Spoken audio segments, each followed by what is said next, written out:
Serial में आने वाला एक नया ट्विस्ट। जी हाँ, अब अनुपमा को अपनी भटकी हुई राह से सही राह पर लाने के लिए, अनुपमा के होश ठिकाने लगाने के लिए यहाँ पर आ चुकी है देविका। जी हाँ, फाइनली जिस पल का हम सभी को इंतजार था वो पल अब आ ही चुका है।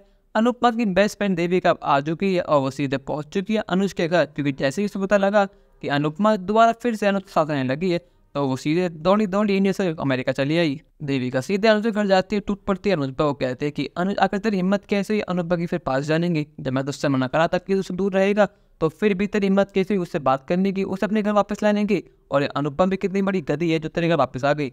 अनुज एक बात समझ ले, तू भी जिंदगी में आगे बढ़ चुका है पर लेकिन अनुपमा आज भी वही की वही है। अनुपमा अमेरिका में सपना पूरा करने के लिए जॉब करने के लिए आई थी, पर लेकिन तूने अपने जाल में से फिर से फंसा लिया। जब तेरा कॉल आया था तुझसे मैंने कहा था कि तू अनुज से दूर रहेगा, चाहे कुछ भी हो जाए तू उससे बात नहीं करेगा, पर लेकिन तूने ये बात नहीं सुनी। या अनुज कहता है कि देविका भी बात सुन, पर देविका कहती है कि मुझे तेरी बात सुननी है अनुज, तू ये संभव झूठा है। तूने 5 साल पहले इंडिया को छोड़ दिया था, तूने अनुपमा को छोड़ दिया था, तो फिर तू वापस क्यों कर रहा अनुपमा के संग ऐसा? तू यहाँ पर आया, अपना काम से डक करा, सब कुछ ठीक था और कुछ दिन बाद तेरी शादी है, पर लेकिन तू फिर भी तक क्यों दुख दे रहा अनुपमा को? अब यहाँ पर देविका अनु को धक्का देते से उसी चली जाती है घर के अंदर, और जब उसे मिलती है अनुपमा तो उसी हाथ पकड़ दे। अनुपमा कहते हैं कि अनु तुझे अभी यहाँ चलना होगा, तू इस घर में एक पल भी नहीं रहेगी। यहाँ पर अनुपमा देविका को देखकर ज़्यादा खुश हो जाती है। वो कहती है कि देविका तू अभी, यहाँ पर देविका कहती है कि अभी मुझे ये बातें करनी, तू पहले अभी के अभी अपना सामान ले वहाँ चल। अनु तूने 5 साल पहले डिवोर्स हो गया तुम दोनों का, फिर लेकिन फिर तुम दोनों एक साथ क्यों रह रहे हो? आपका मतलब ही क्या? तुझे अच्छे से बताए कुछ दिन बाद अनु की शादी है, पर लेकिन फिर भी तू बेशर्मों की तरह यहाँ पे काम कर रही है।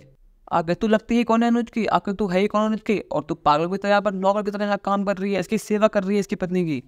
5 साल पहले तूने फैसला लिया था कि तू अनुज से कल कभी नहीं देखेगी, तूने फैसला किया था कि तू अनुज से कभी नहीं मिलेगी, पर लेकिन क्या हुआ उस फैसले का?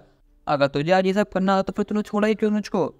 5 साल तो उस कमरे में बंद रही, तूने अपनी जिंदगी 5 साल उस कमरे में बिताई है, पर अनुज के एक बार बोलते ही तो सब कुछ भूलोगे यहाँ पर आगे इसके संग। तूने जिंदगी में 5 कदम आगे बढ़ाए हैं, पर लेकिन अब अनुज के आने से तू 5 कदम पीछे नहीं रही है, ये मैं बिल्कुल नहीं होने दूंगी। जिंदगी ने तुझे मौका दिया है फिर से एक बार, अब जब मौके का टाइम है तो तूने अपने पैर में अनुज के नाम की बेड़ी डालनी है। तो बोल मत अनु, तू यहाँ पे किस लिए आई थी? तू यहाँ पर जॉब करने आई थी, अपना करियर बनाना आई थी, पर लेकिन तू अब सब चीज़ें भूल रही है। यहाँ पर अनुपमा कहती है कि देविका मेरी बात सुन, मैं यहाँ पर सिर्फ और सिर्फ अपने बेटे के लिए आई हूँ।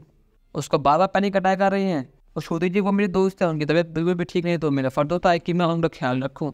यहाँ पर देविका कहती है कि ये सब प्रॉब्लम अनुज की है, तेरी नहीं। ये सब चीज़ें अनुज की है, वो हैंडल कर लेगा, आखिर तू होती ही कौन उसकी प्रॉब्लम उसको साथ देने वाली। अब उसके लिए उसकी श्रुति आ चुकी है, तो तेरी जगह इस घर में कुछ भी नहीं है। और तू किस बेटी की बात कर रही है अनु?